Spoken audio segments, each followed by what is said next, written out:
Hello and welcome to this brief presentation on Brainfuse and the CAGS writing guide or CAGS writing guide. This is available for all students beginning at the beginning of Fall Block 2, 2019.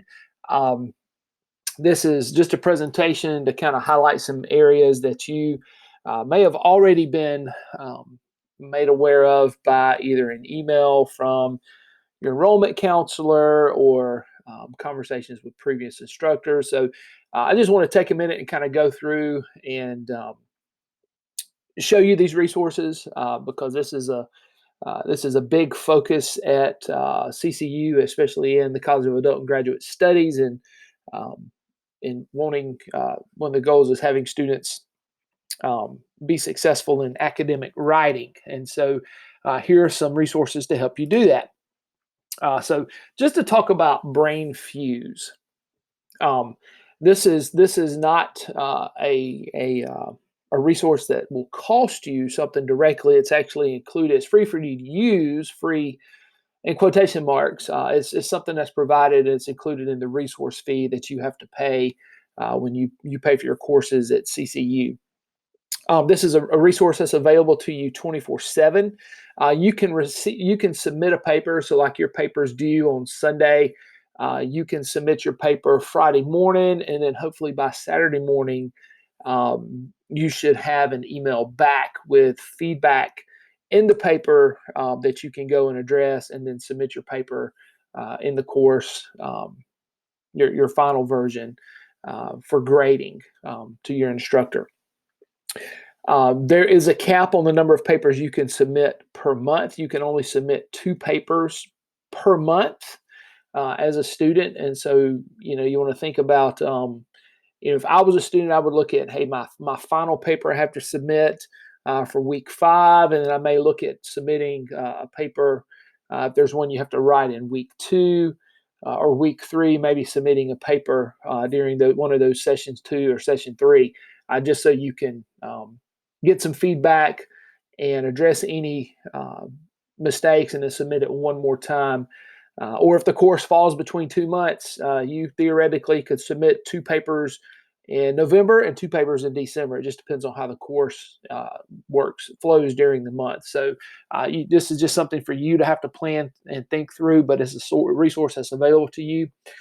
It is accessed through Blackboard, and then you go to the CAGS writing guide, and then it'll be located there. There's a link. I will show you in just a few minutes on how to access that.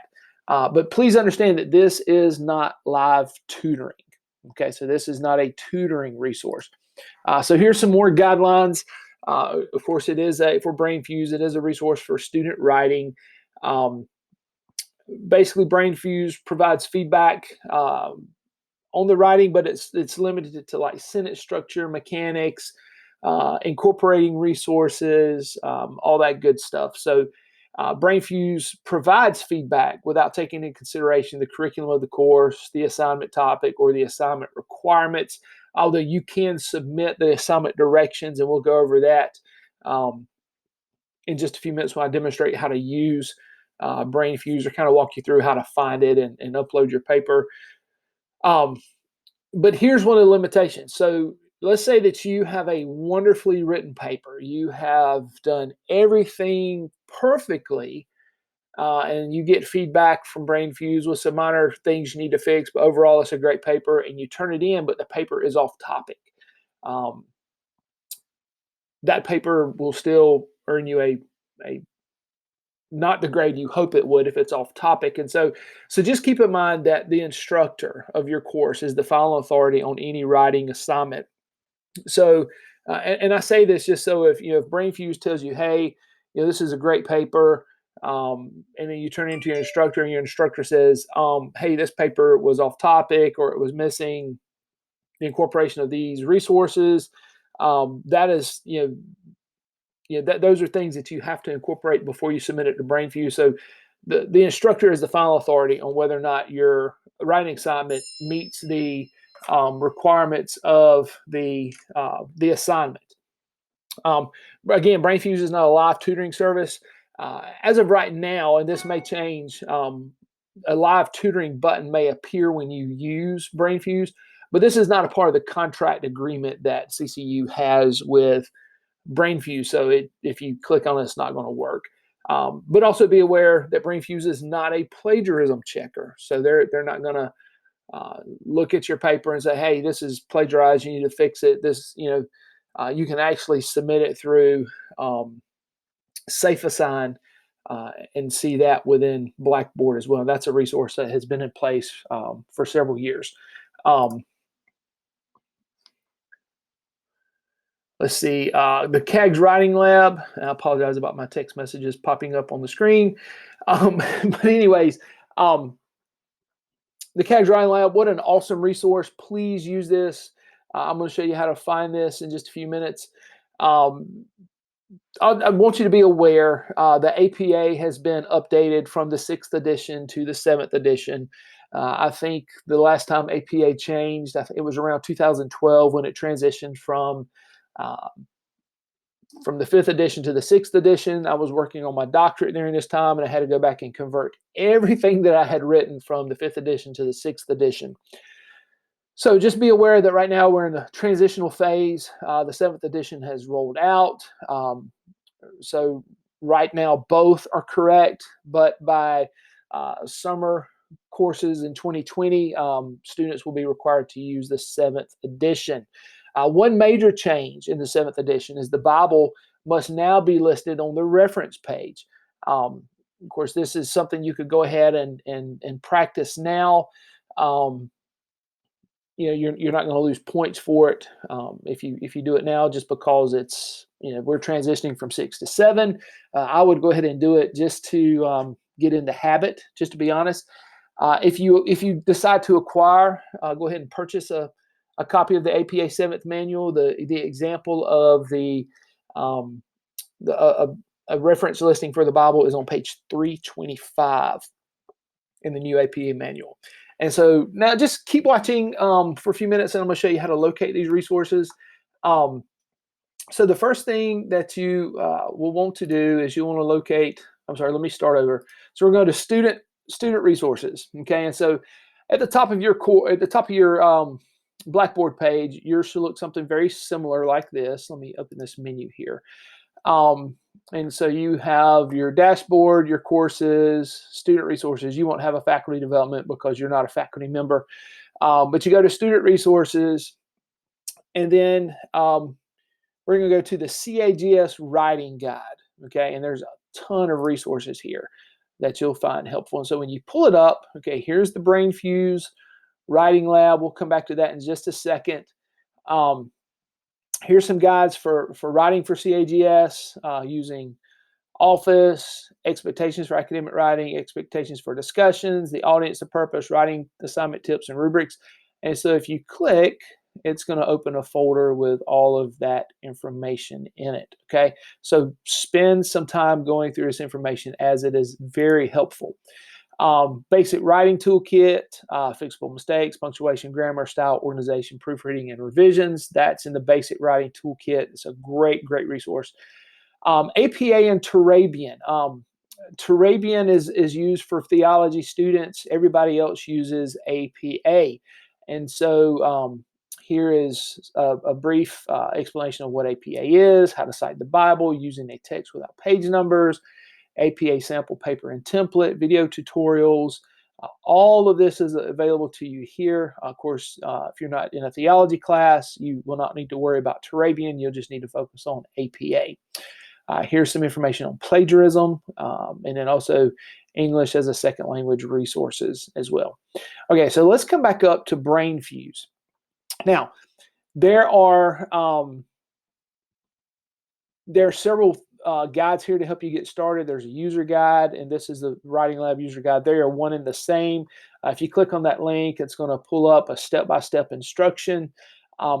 I would download this and save it, or print it and keep it in a file somewhere close to your desk, or where you complete your homework, just so that you can go back and reference it when you want to submit stuff to Brainfuse. It's very helpful, gives you step-by-step instructions. I'm also going to show you a few things here as well. And so if we wanted to, let's say I'm a student and I want to submit something. So I'm going to click on the writing lab. Okay. And so um, it's going to pull up Brainfuse. Okay. And so I want to submit a paper. Now, also want to point out this before I do that. There are lots of helpful um, tips here as well, resources that you can look at. So you can check out all this information that's here. Okay. So I want to submit a paper. Okay. So I'm going to click submit a paper. Now, the first thing it's going to ask you, please select the type of paper you are submitting.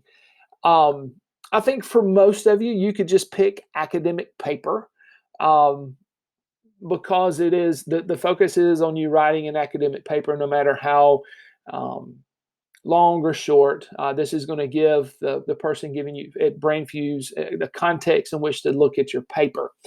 If you're in an upper level course, like a capstone course, I would pick a research paper because that's a little bit more in depth.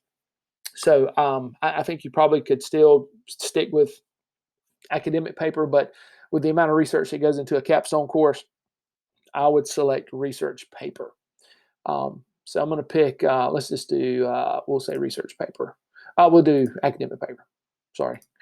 All right. So please specify the citation format requirement. So you're going to select APA because that is the format, that is the citation requirements. Okay. Please select up to 3 areas from the list below where you would like the writing tutor to focus his or her analysis. If no selection is made, a general review will be completed. So this is really where you need to know your own personal strengths and weaknesses. Go through all of these. I think you know, I just know me from several years ago when I was writing my dissertation, grammar, usage, and mechanics. I think this may be a standard one if you haven't been in class for a while, or if this is something you struggle with. I would get feedback on this. Synthesizing sources. That's incorporating sources into your paper. This may be something if you're not, if it's a weakness, you don't feel very comfortable with it, hey, pick this one as well. Um, developing ideas, cohesion, how does it all flow together? Or other, and you could please describe the assignment in the box below. You can actually copy the assignment directions and paste them here just to give the person who's performing the analysis of your paper the context in which to look at your paper, to make sure that you are addressing the writing prompt. But remember that they are not the final authority. They are not the curriculum experts. They're not affiliated with CCU. They're just giving you feedback on the paper. Your instructor ultimately is the final authority on your paper. And then to attach your document from the computer, it's just like uploading into Blackboard. You browse to the file, and then you can add any comments here. Anything that you're worried about or have concerns with, just put your comments here and then click submit, and it's going to upload your paper. Now, to receive your results, that is also located on the user guide. Okay, so accessing your completed review, and so then it tells you here how to go in and do that. And so just follow these steps, and you can go in and receive your feedback on your paper. So I hope that this has been helpful. Please, please, please use this, as this is a resource that's quote free, end quote, but you're essentially paying for it in your student fees. So please, use it. Having someone coach you in writing, I know it's uncomfortable.